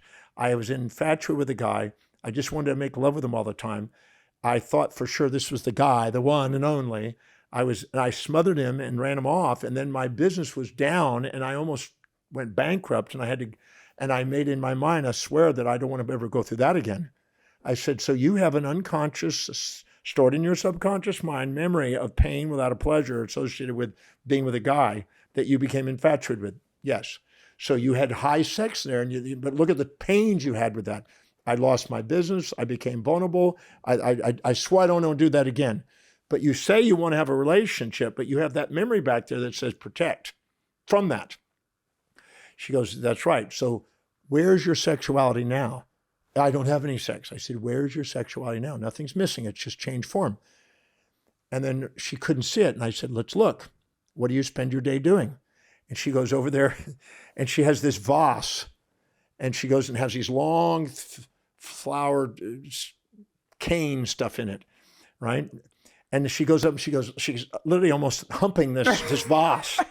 And then she says, let me show you the bedroom. And she jumps on the bed and clambers the bedroom. And then she says, and look at it, and then you could see there's mirrors everywhere. All of her sexuality was being put back into her career, which was booming at that time. No man, booming career, sex was there. And then I showed her, I said, you're demonstrating your sexuality, your libido is now manifesting, sublimated into your business career.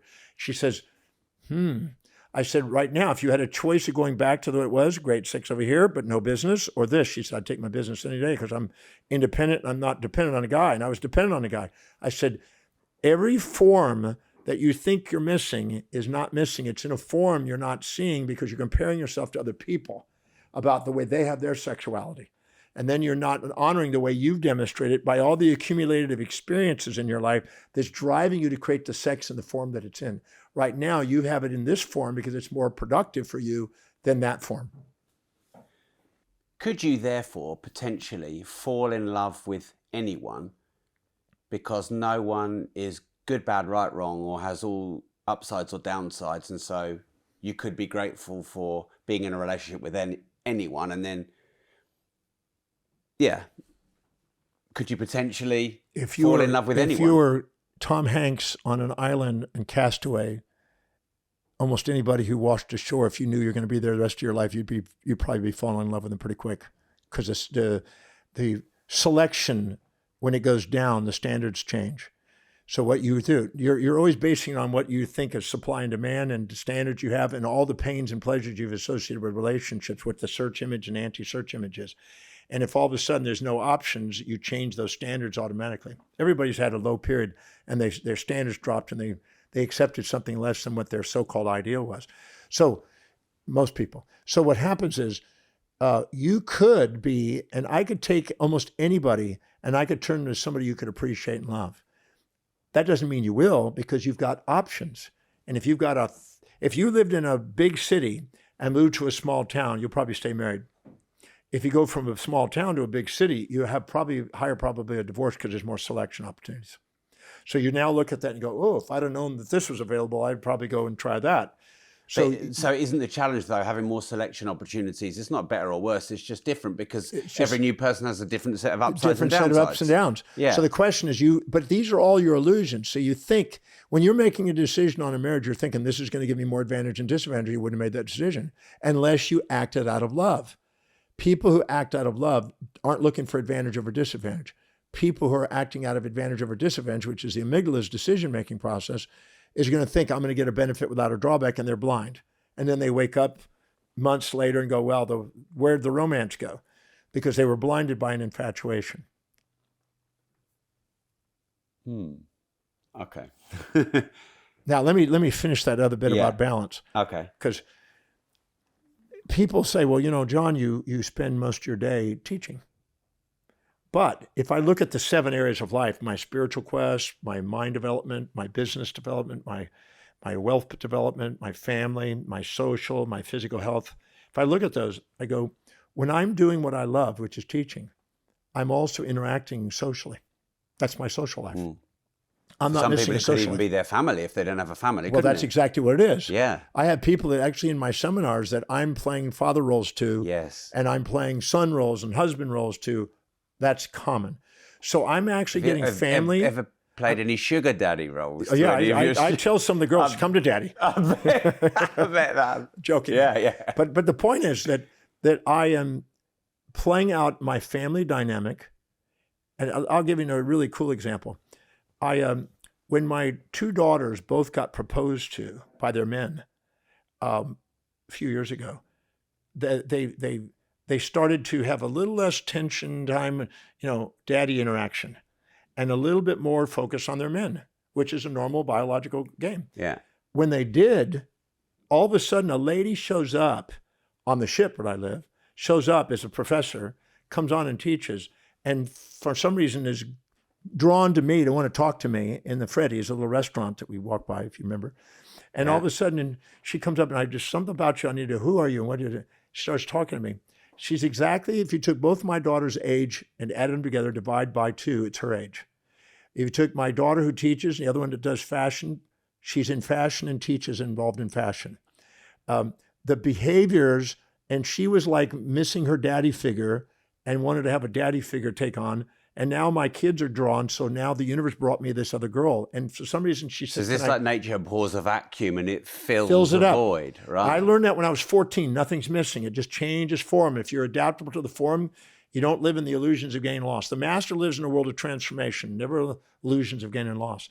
So what I do is I realize... So you don't lose or gain anything. It just transforms Transform it all. So the master is adaptable and resilient. But the second you get infatuated with one person, now you feel their loss. And oh my God, I'm devastated. Now I'm grieving. And now I'm resentful. Oh, I fear their gain. Now I'm upset and I wish they'd stay with me and leave me alone. Those highly polarized states make you non-resilient and non-adaptable. A balanced state allows you resilience, adaptability, and allows it to morph, and it's constantly morphing. That's why eternal change is something nobody can stop.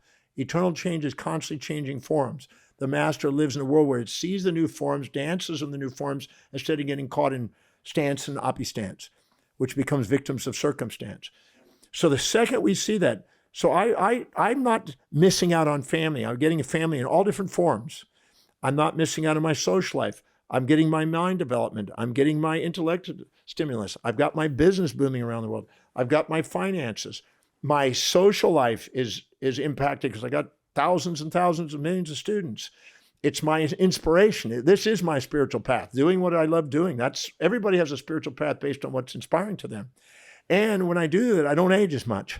My physical well-being is more stable. And when I'm doing something I really love to do, I don't live to eat. I eat to live. I eat to perform. I'm moderate. I'm more consistent. My physiology responds more appropriately. So I get all those 7 areas of my life. Nothing's missing. It's not in the form that's the box that society comes up with that people think that they should be based on people they infatuate with and think, oh, I should have it that form. It's not in this form. I don't socialize by going out and drinking and go to social parties and do that. I don't socialize by what somebody else has. Theirs is not wrong, mine's not right. I just have it in my form. I love my social form. I don't have a desire to do some of those other social forms. Mm. So do you buy into this concept of a soulmate, or, the marriage where you stay with one person forever? Well, the law of the one and many overrules that fantasy. If you're with somebody that you stay for 80, for 90 years, which I meet people like that, that's extraordinary. My grandparents did. They were 100 and 101 when they died. But did they actually want to? Well, that's to be seen. I don't know behind closed doors what it is, but they stay together. I mean, in Japan, but society makes us believe that is a beautiful thing and the right thing. Could be. Some people could stay in marriages for years, and actually it would have been better for them to leave. I met a lady that was 94 years old in Belfast, Ireland, who came on the ship one night. And she came up to me, and she's a little feisty little thing, short little thing. And she says, young man, I'm looking for a man to take me to the theater tonight. Can you take me to the theater, young man? And I looked at her and I said, I turned to my wife. She was still alive at the time. I said, honey, the lady just propositioned me and asked me if I could take her to the theater. What do you think? And she said, absolutely, go for it. And so I said, well, I'll meet you down here at 7 o'clock. And my wife and I went 6 to 7, just so she could go watch a movie and I was going to go out to with this lady. When I got downstairs, she picked up 2 other guys. She had 3 guys. And I felt, wait a minute now. I thought I was special there for a moment. But she picked up 3 guys. We all take her to the theater. And she says, I've been married 5 times. All of them died making love with me. And I'm thinking, I ain't going there. I'm not going there. So, and then when she came back at 10:30 at night, we came back. I went to see my wife, and she was already asleep. And she said, where's the party? Where's the action? She was 94 years old. She had about $300 million. She was traveling all over the world, doing amazing things. Each time she married an upgrade, and she was the Black Widow getting more cash out of the guys, right? And was having a blast. Yeah. And I thought, I compared my grandparents to them, right? When they were in their 90s and that, I can't say which is greater. Right. That's why I don't like to put a moral ideal on that. This is right and this is wrong, or that's not true. So the question is if you're with one person and you're communicating with them and you have love for them, fantastic. If you're not, and you've gone through and you've learned all kind of lessons and you've gone a journey and you've had an adventure and things, great. There's no rules saying one's better than the other one's wrong, because then, I wouldn't be in existence. When I went through, I found out my mom had gone through a divorce. I didn't know that. My dad was Catholic, said mom was a virgin. And she said, I wasn't a virgin. she said, you weren't? She showed me, pulled out this box of pictures when she was in her 20s and 30s. Mom, you were hot. She goes, yeah, I was. Your dad liked it. And I said, great. She says, so if it wasn't for divorce, because I was married previously, you wouldn't exist. So how can you make it evil? Well, they could say I'm evil. But the reality is that we put boxes on things because of a lack of understanding. In South Africa, Zuma, the president, had 9 wives. And it's very common in South America and some of the tribal areas to have multiple wives. In America, you go to jail for it. You're imprisoned for it. So good, bad, which one is it? These labels are murky, and universal value systems are murky. And so I'm leery about that, because I've been studying. I'm writing a textbook right now on morality, the evolution of morality through time, and how it came about, and how we started having sensory perceptions and judgments, and how this whole thing came about. And so I'm leery about just saying, well, this happily ever after and this is the way you do is somehow better or worse. I'd rather just say, If you have happened to have one individual that you've had a magnificent communication with and you spend your life with, fantastic, be honored that. But don't get proud about it and think, I'm better than you. Just be grateful for it. And if you happen to have a journey of 5 husbands and you're traveling around the world and she just climbed Mount Kilimanjaro the week before in 94. Now, how about that? 94 climbing Mount Kilimanjaro, made it to the top in the ice. Wow. 94. So who's to say that's better or worse? I don't think that's a productive language. How do you discover what's right for you? Because in the world right now, we've got your values. Your values are going to dictate that. Your own values. Your values come from your voids. Your voids come from anything that you're too proud or too humble to admit that you see in others inside you. That's where your voids drive the values. Therefore, you're trying to fill that part that you judged with love. Right. How do you keep going when things are really hard? Meaning what? How do you keep going when things are really hard? What's hard? Well, I mean, when you're perceiving something that has more drawbacks than benefits and you're unwilling to look for the other side? Well, of course, Dr. John Demartini would say that, wouldn't he? Problems and challenges or hard times mean you chose not to see the benefits, opportunities, and upsides at that moment. That's all it means. Could it also mean that you've been disowning parts of you and therefore that's brought that in to wake you up? Right. Yeah. So actually, if it's hard, it's just... Can I share one story? Please, yeah. Okay. Continued feedback. So 30-something years ago, I was doing the Breakthrough Experience.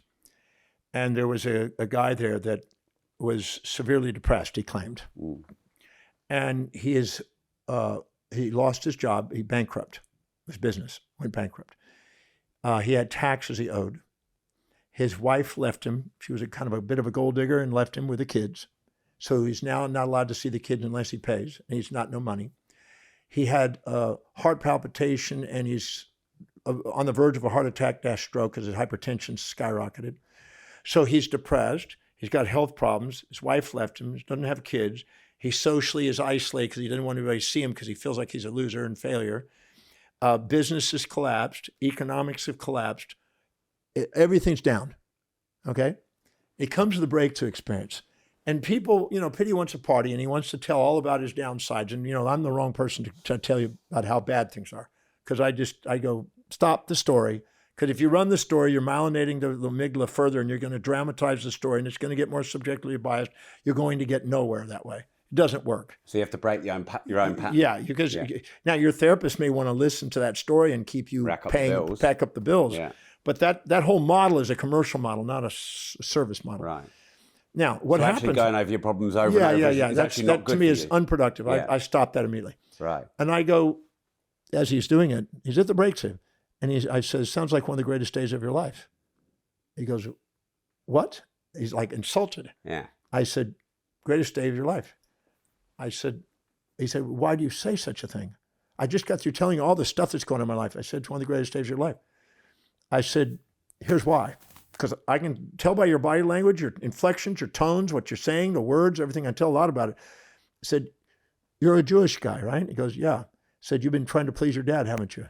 He looked at me and he just stared at me. He goes, very insightful.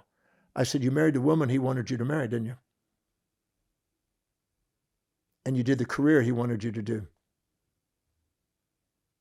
So he was basically living someone else's And you were values. trapped and you couldn't get out of it unless everything collapsed. He just stood there and he just soul searched for a second. I said, right now you got out of a marriage and she didn't even ask for anything. If you were to divorce her, you'd have to pay her half of what you did. And they'd be tied for that forever. So right now you got out of a marriage you didn't want to be in. You're trapped in a job you didn't want to do. Your physiology is giving you feedback. Everything is basically saying, all your social circles, everything else is not being you. I said, what do you really want to do? And he got teary-eyed and he goes, I wanted to go to Florida and tinker with cars and sell cars and fix cars up and sell cars. I said, then what's stopping you? He goes, nothing. I said, that's why I told you this is one of the greatest days of your life. You got no encumbrances. You've got nothing to do. Even the government can't do anything about your taxes right now because you got nothing. There's no tax. There's no money. They're not going to be able to get money out of a turnip, right? So now you can go and restructure that. You can go out and do what you really want to do. Your dad, the reason why all this collapsed is because of what you just told me. You said your dad died recently and you've been trying to please him all your life. And when he died, you let the whole thing collapse. And he just looked at me and he goes, wow. He moved to Florida, got himself in the car business, changed his appearance, got rid of the orthodox fantasy that he was trying to play, and got into Judaism, stayed with Judaism, but didn't go into the orthodox Judaism like his father was into, and all the guilt trips and all the communities were pressuring him to do, and allowed himself to be himself. Dropped weight, because he was losing weight anyway, got himself, somebody else that wasn't his daddy's ideal, but got in and started to live his life more authentically. Now, I'm not saying that that's, everybody in the Jewish communities are not being honest, because there's some really lovely Jewish people that are authentic. I've seen thousands of them. But this particular case wasn't. And so he took this thing. He said, this is a hard time and my life is miserable and I'm depressed. I want to commit suicide and everything else. I said, no. I said, you just have to spin it and see a cognitive reappraisal of what's going on and ask, what's the upside of this? And the upside of this is you got out of a marriage you didn't want to be in without all the encumbrances. You got into a situation where you're told how you're supposed to be, and you've been schmucked by your wife for years because of the fantasy about who you're supposed to be. And then now you're free to go and do what you really love to do. And now use your authenticity wisely and watch what happens. Change his life. So what he thought was a hard moment was a feedback. And some people who are too dense to be authentic get forced to be authentic. That's nature's way of doing it. It's called hitting bottom. Mm. Is ADHD real? Attention deficit is real if you define the character traits from it. I mean, you put the criteria on it, makes it real. But I think of a story. I got to share a story. I was 26. I was in clinic, and I had this woman who's a patient bring in her son. And the son was around 9, maybe 10. And the kid was running in a room that was about 10 by 8 and running back and forth from wall to wall. Hyperactivity, right? Just running, back and forth. I'm trying to talk to the woman, and this kid's just going back and forth, back and forth, back and forth. So, hyperactivity on steroids. And just running and jumping off the walls and just going like that. I asked the woman, I said, go to a moment where and when you perceive your son centered, focused, present, quiet, playing. What's he doing? And she said, playing with trains, working on his train. I said, so when he works on his train, he's present. So does he have signs and symptoms of hyperactivity when he's doing that? No. So he has a highly concentrated value system, and it revolves around trains. So I stopped while he was running. He's just running back and forth. And I got that out of her. And I asked, as he's running, I said, what's the longest train you've ever seen? And as he's running, he's looking up and he goes, how many cars does it have? He said, maybe 350. And he stopped and he looked up into his visual. About 350. I said, and he started to walk again. And I said, how many of those were box cars? Stopped.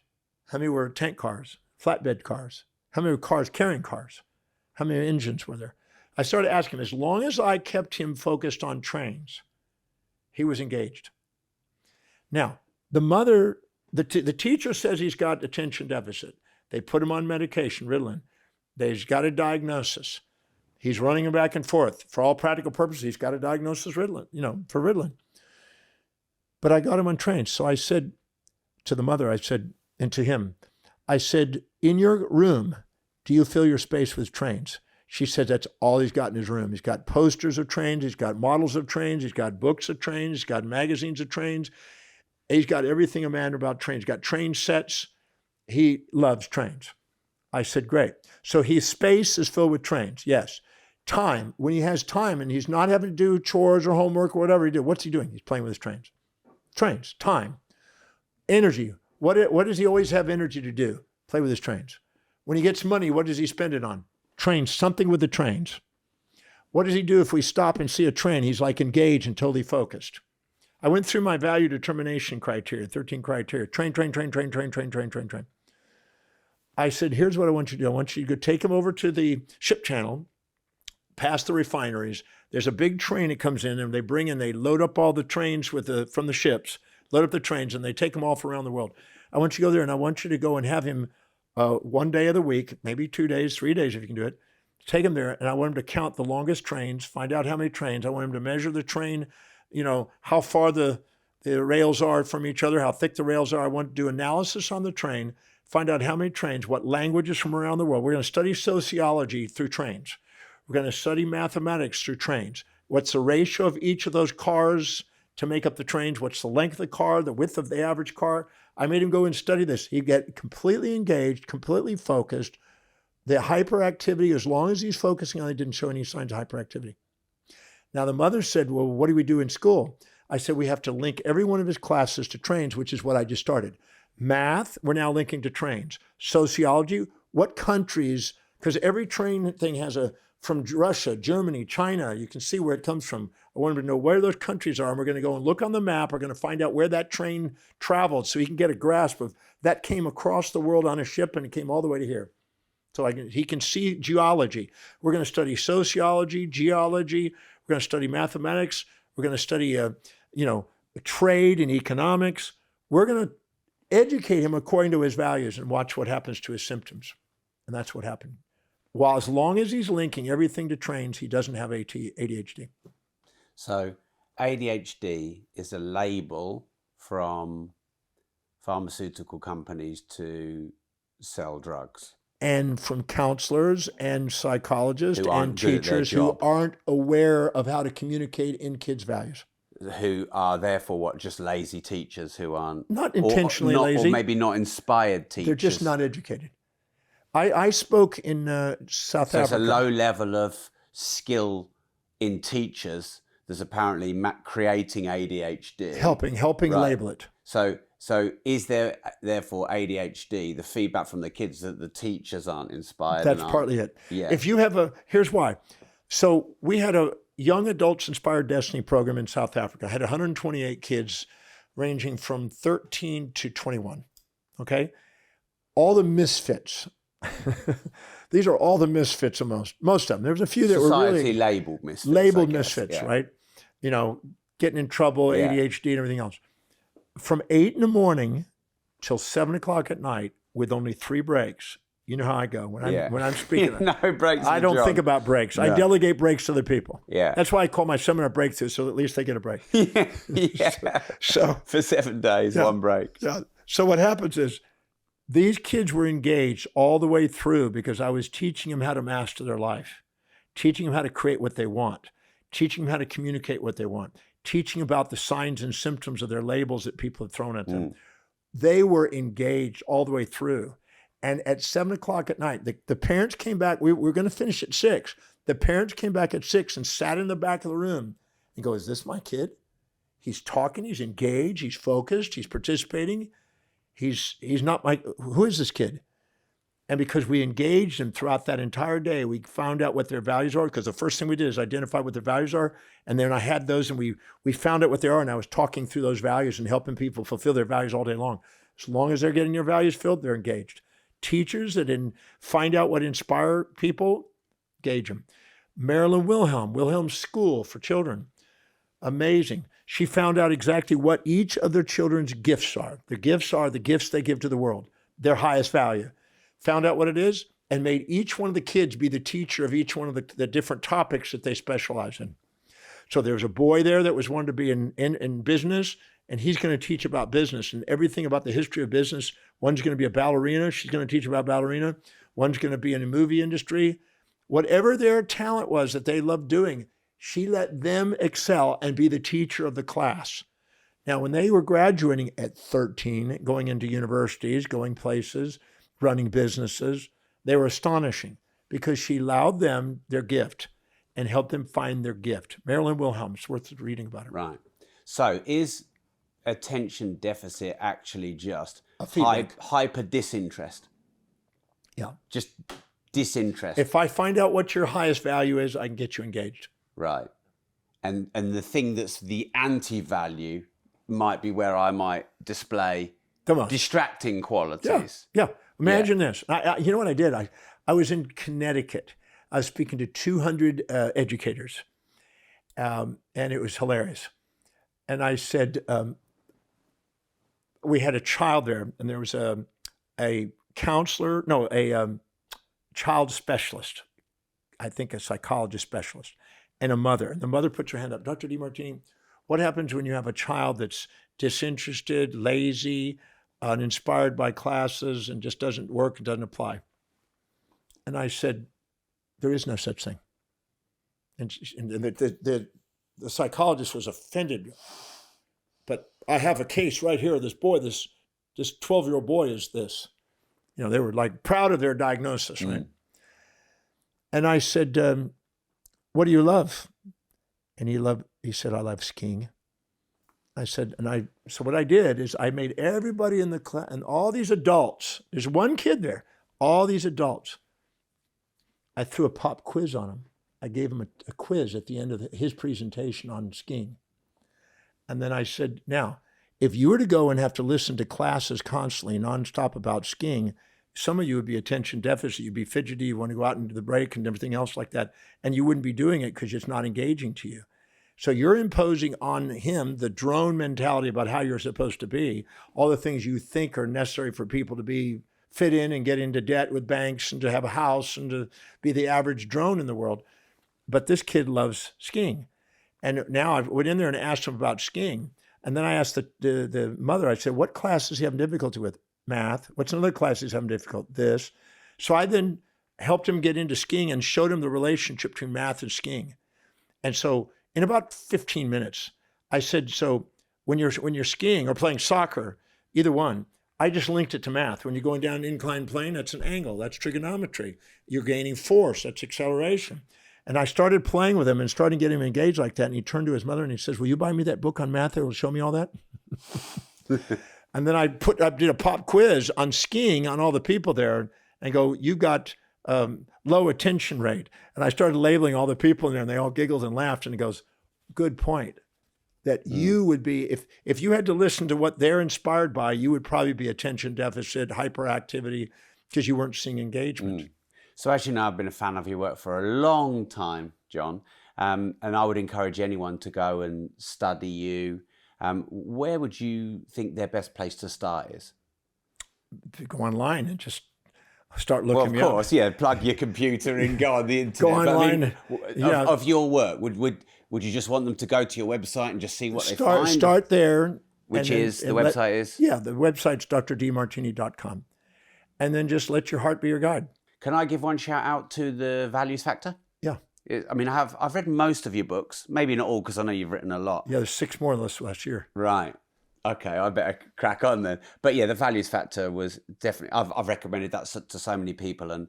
And we didn't really get a discussion point in this episode about the importance of values, because this might be our 4th or 5th interview. I think you're probably my most interviewed person. So by all means, go back and listen. You've talked a lot about values, you normally do. But yeah, the Values Factor, why did you write that book? 1978, I started professional school and I asked the question, what is it makes people tick? Why do some people walk their talk, some people limp their life? It boiled down with my research down to what drives people, which is values. Once I did, I started valuing every piece of literature that was available. And it wasn't as extensive as I thought. I devoured it. And I realized that much was out there that was written was mainly about how you ought to be. The values about morals and ethics. And I realized that's not what people live. They live according to their values. They don't live according to what they ought to, and there's a conflict. So I decided to write the Values Factor to try to give people permission to be themselves and not have to be subordinate to outer compliance and conformity. So the Values Factor, find that anywhere, grab that book. Sorry for keeping you, John, but you only just noticed as well. I just noticed myself. We were engaged, so that's that. But I just realized that there's the next function is waiting for me. Great, and I only got about a third of my questions answered, so maybe when the boat comes round again. We'll do it again. Yeah, thank you, John. Really appreciate it. Thank you.